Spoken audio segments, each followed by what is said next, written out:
vivid versus.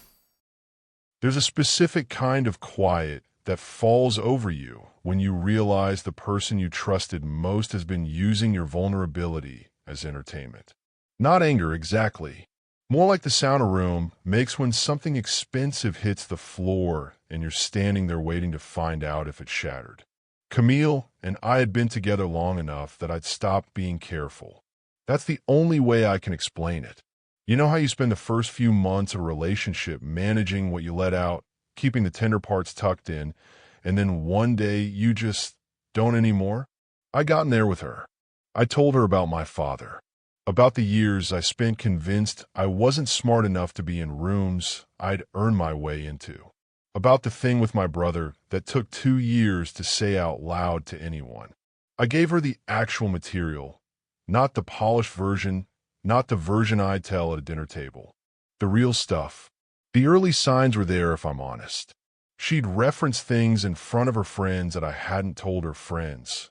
Little details that could only have come from our private conversations, dropped casually, like she'd forgotten they were mine. I let it go. I told myself that's what intimacy looks like from the outside, that it meant she was close to her people, that it wasn't a pattern.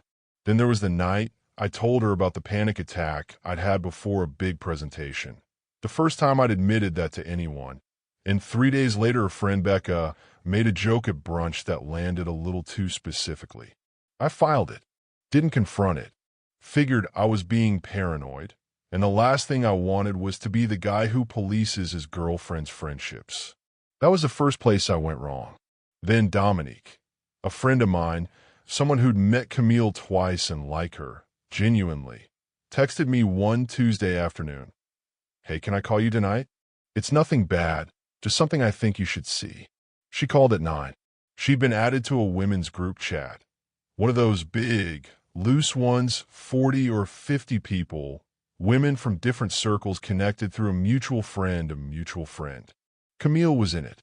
Dominique had been added 2 weeks earlier and hadn't been paying close attention until that night, when she saw a thread that stopped her. She read it to me over the phone. Some of it. Enough. Camille had been posting about me. Not in a "I'm struggling in my relationship" way. There's nothing wrong with that. Everyone needs somewhere to process. In a different way. Specific, vivid, frame for laughs. There were screenshots she'd taken of things I'd texted her, things I'd typed out at 1 in the morning when I was trying to be honest about how I felt. There were stories about me, told with that particular energy of someone performing for an audience that's already on their side. The insecurity about my career I'd told her about in confidence. The thing with my father I'd taken 2 years to say out loud. The panic attack. All of it packaged and presented, and the thread had 43 replies. Reactions. Laughing emojis. Dominique was quiet for a second after she finished reading. She thinks this is going to hurt me. She's waiting to see how I take it. This is not the moment to fall apart. "Can you send me the screenshots?" I said. She said she could. I told her I appreciated her telling me. I meant it. After I hung up, I sat at my kitchen table for a long time. The screenshots came through. I read them twice. He's so sensitive, honestly. I just needed somewhere to vent. That was her line, in the middle of the thread, after someone asked if she'd talked to me about any of it. Posted under my confessions, like a caption, like I was a subject. I set the phone face down on the table and sat there in the dark, and I felt something in me go very, very still. I didn't call Camille that night. I didn't call her the next morning, either. What I did was sit with it. And I want to be precise here because I think people assume that sitting with something means trying to calm down. That wasn't what I was doing. I was doing inventory. Start at the beginning. Don't skip anything. I went back through it the way you go back through a contract you should have read more carefully. Not looking for reasons to be angry. Looking for what was actually true. The first post I could identify by context was from about 4 months ago. She'd written about a conversation we'd had on a Sunday night, where I'd told her I sometimes felt like I was waiting for people to figure out I wasn't as capable as they thought I was. I told her that quietly, over the phone, in the middle of a longer conversation about career stress. In the chat, she'd rendered it as, "He literally thinks he's a fraud, LOL," like a grown man. 14 laughing reactions. That's the one that started it. For months, and I had no idea. 2 months after that, I could tell by a detail she'd included about where I was traveling. She'd posted about the thing with my brother. Not the whole story, but enough of it. I won't even repeat how she framed it here, but I'll say that it was the kind of framing that only works if your audience already doesn't know the person. It had 43 replies. 3 of them were from women who'd met me at events Camille had brought me to, people I've shaken hands with, people who've eaten at the same table. 3 weeks before the call from Dominique, she'd posted a screenshot. An actual screenshot, text highlighted in blue, my name at the top of the conversation, of a message I'd sent her at 1:17 in the morning about feeling disconnected and not knowing how to close the gap between who I was and who I wanted to be. It was one of the most unguarded things I'd ever typed to another person. She'd posted it with the caption, "Ick what to do with this man sometimes." 28 replies. Half of them advice, half of them mockery. She'd replied to the mockery ones first. She screenshotted it. That wasn't accidental. That was curation. I kept going. The panic attack story, told the laughs, and the comment, "Oh my God, I could never." My admission that I'd cried after a specific conversation with my father, reposted with a dramatic sound effect someone suggested she pair it with for a video. The night I'd told her I was scared of ending up alone, her response in the chat, "The audacity of men." Which, look, I understand that energy in the abstract. What I know is that she'd kissed me on the forehead an hour after I said that. What I know is that I was asleep when she posted it. That's 6, and I stopped counting not because I ran out, but because the picture was complete. Here's what I arrived at. This wasn't someone venting. Venting is telling your best friend, "I'm frustrated with him. He's going through something and I don't know how to help." What Camille was doing was performing. The audience wasn't incidental, it was the point. Every post was shaped for maximum reaction. The details she chose weren't random. They were the most embarrassing, the most intimate, the most mine. And she'd been doing it for months while sleeping in my bed and asking how my day was. She's not careless. She knew exactly what she was doing. That's worse. I want to be clear about something. I was not going to confront her in a parking lot. I was not going to send a long text. I was not going to forward the screenshots to her friends, post anything, say her name to anyone who didn't already know. Not because I was trying to be the bigger person in some abstract sense. I'm past performing moral superiority. But because none of those things were the point. The point was simpler than that. I decided what I was going to do, and I didn't tell anyone. Everything I give her from here, she loses. I want to walk you through this carefully because I think the order of it matters. I started the next morning. I didn't disappear. I didn't ghost her, didn't change my behavior dramatically, didn't give her any indication that something had shifted. What I did was get very quiet in a way that fell from the outside, like I was simply tired or preoccupied, which honestly I was. The first thing I did was stop sharing. Not loudly, not as a statement, just stopped. When she asked how I was feeling about the work situation I've been anxious about, I said, "I'm working through it," and changed the subject. When she asked about my brother, I said, "We're good," and let it sit. I'd been the one filling our silences with actual content for months. I stopped doing that. She won't notice immediately. People don't miss water until the well runs dry. She noticed within 4 days. She called on a Thursday evening and said I seemed distant. Was everything okay?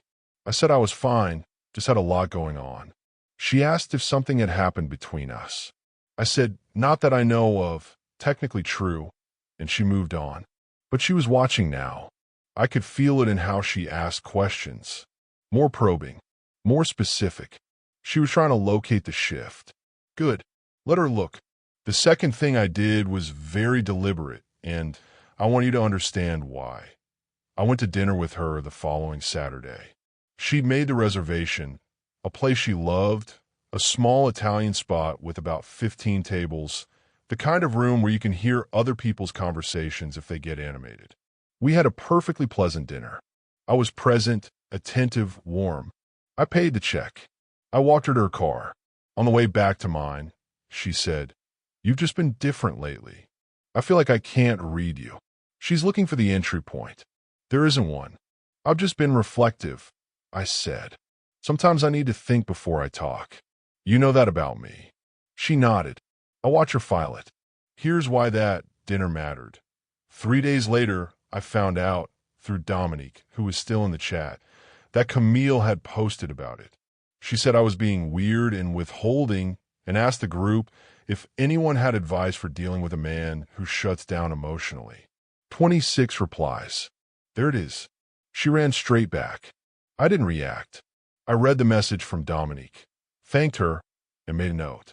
The third thing, I had a conversation with Camille's best friend Tasha, who I'd always liked and who'd been to our apartment a handful of times. Tasha texted me the next week asking if I wanted to grab coffee. Totally unrelated to everything. She was in my neighborhood, and we had the kind of friendship that allowed for that. We sat down. She asked how I was doing.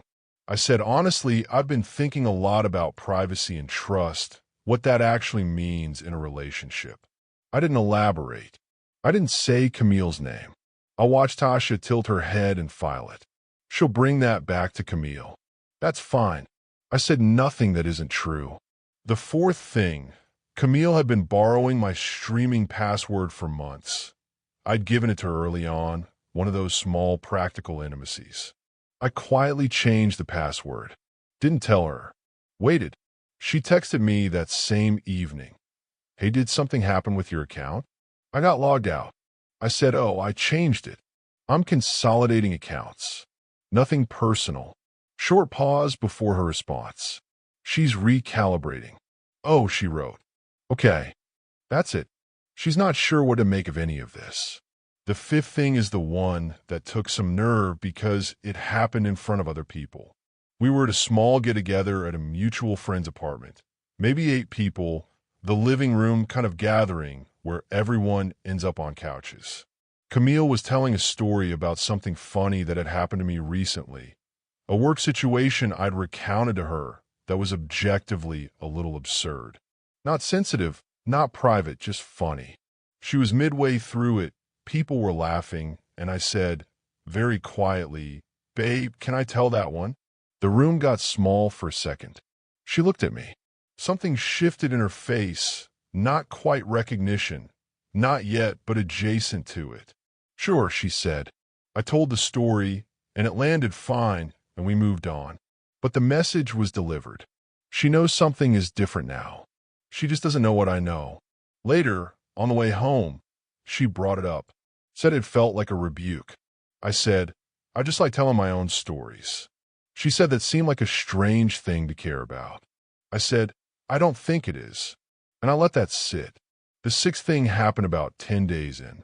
She was at my place one evening, and I told her, calmly, without preamble, that I'd been thinking about how I share things, and that going forward I was going to be more intentional about it.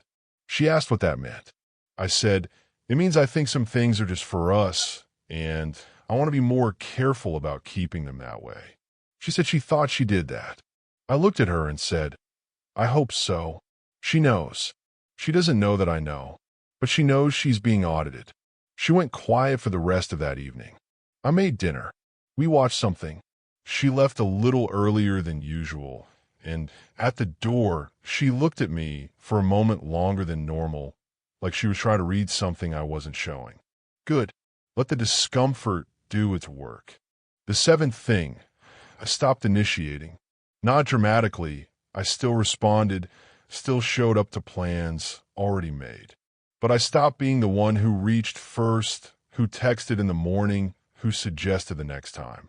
Within a week, she was texting me things she hadn't texted in months, real things, careful things.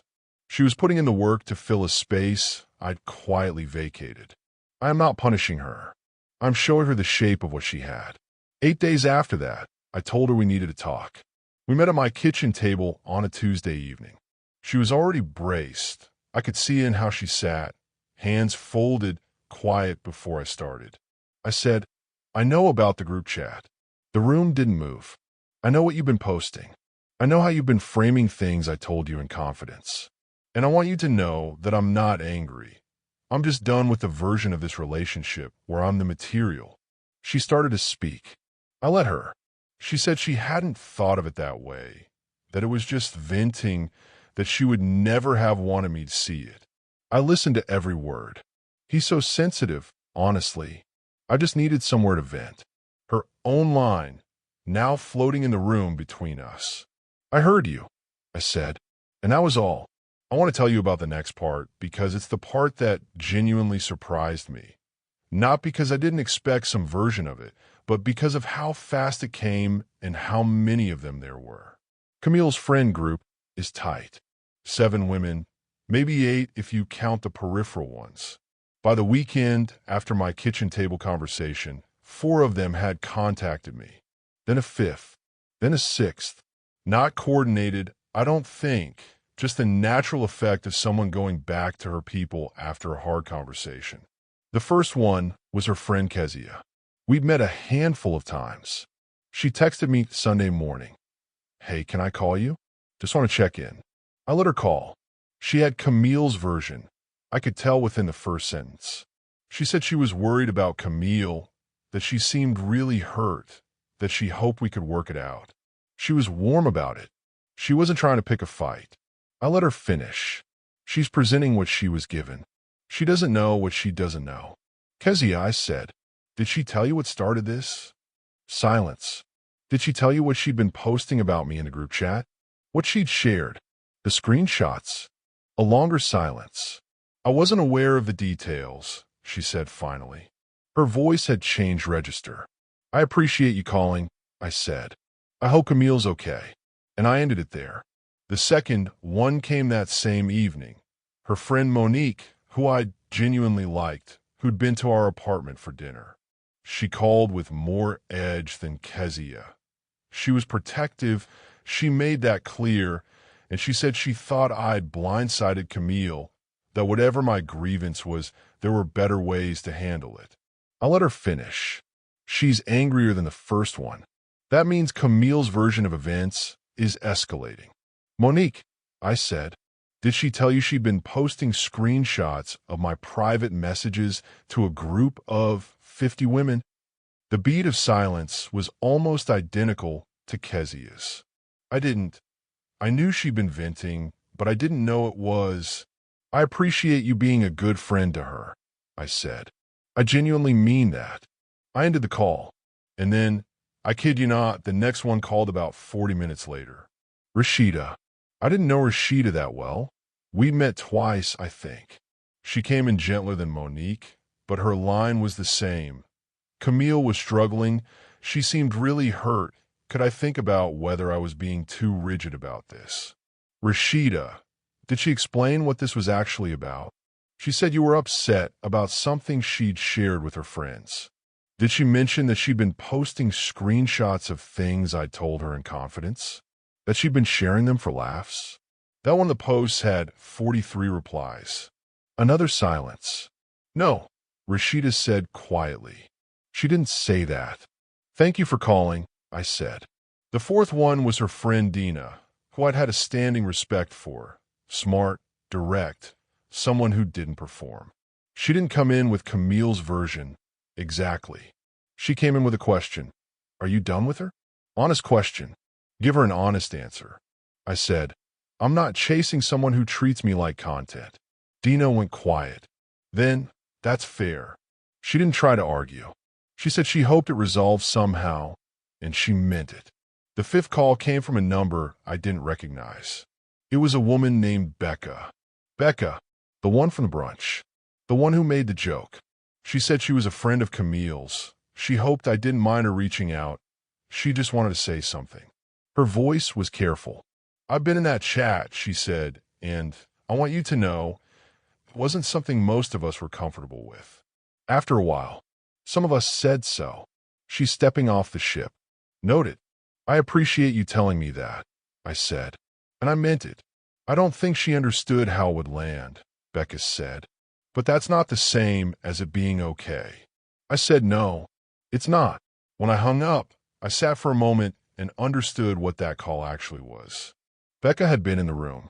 She participated, or at least witnessed. And she was calling not to defend Camille, but to put distance between herself and it. The story wasn't holding even among the people who'd been in the thread. That's the shift. When her own people can't hold the line is gone. I want to tell you about the sixth call, because it was the one that mattered most, and not for the reason you'd expect. It was Tasha, the best friend, the one who'd been to our apartment, who I'd had coffee with, who I'd said the thing about privacy and trust to. She called on a Wednesday evening, and she didn't come in with Camille's version at all. She said, I need to tell you something, and I want you to hear it as coming from a place of honesty. I said I was listening. I told Camille months ago that what she was doing in that chat wasn't right. I told her it was going to matter. She didn't take it seriously. She paused. I just wanted you to know that someone said something, even if it didn't help. She warned her. Months ago. And here we are. I appreciate that, Tasha, I said. That means something. I'm sorry it got to this point, she said. Me too. After I hung up, I sat in the kitchen for a minute and let it settle. Tasha had tried to stop it. That meant Camille had known on some level that what she was doing was a problem, and had kept doing it anyway.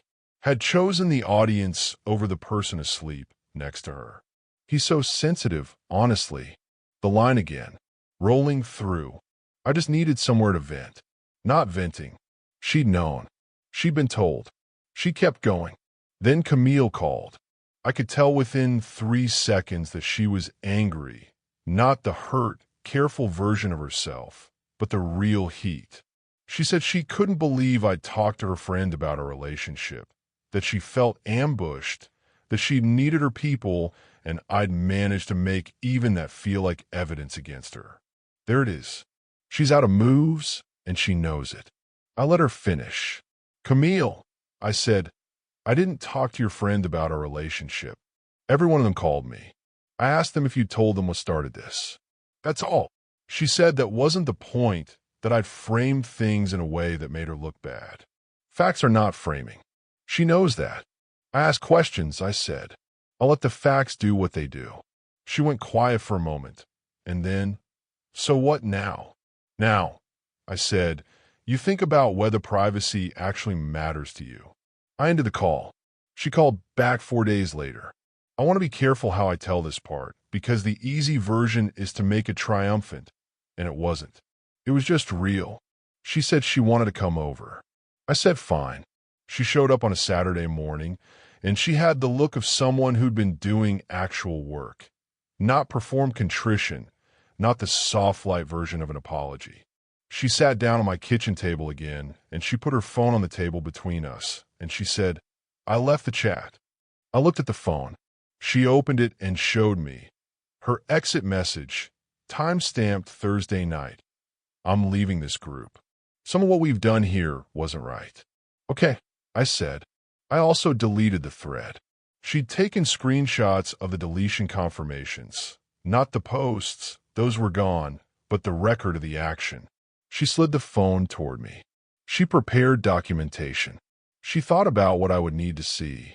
I told Tasha, Kezia, and Dina what I'd actually been doing, she said.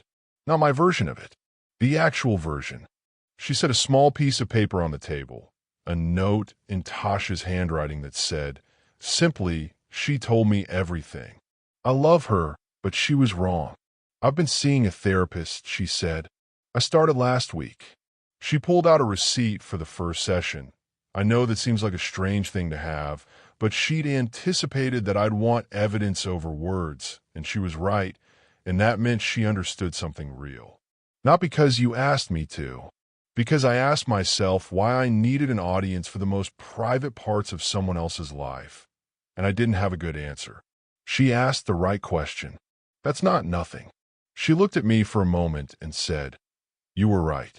About all of it. The way I was using things you told me. It wasn't venting. I knew that when Tasha told me months ago, and I kept going anyway. I wanted the reaction more than I wanted to protect you. And I hate that that's true. I watched her say it. I didn't help her. I didn't reach across the table to soften it. I let her finish. Then she said, "You told me once that what scared you most was someone seeing you clearly and still deciding you weren't worth protecting." She looked down. "I saw you clearly, and I didn't protect you." That's what this was. The line from months ago folded back to me. A thing I'd said at 1 in the morning in the dark, thinking it would stay between us.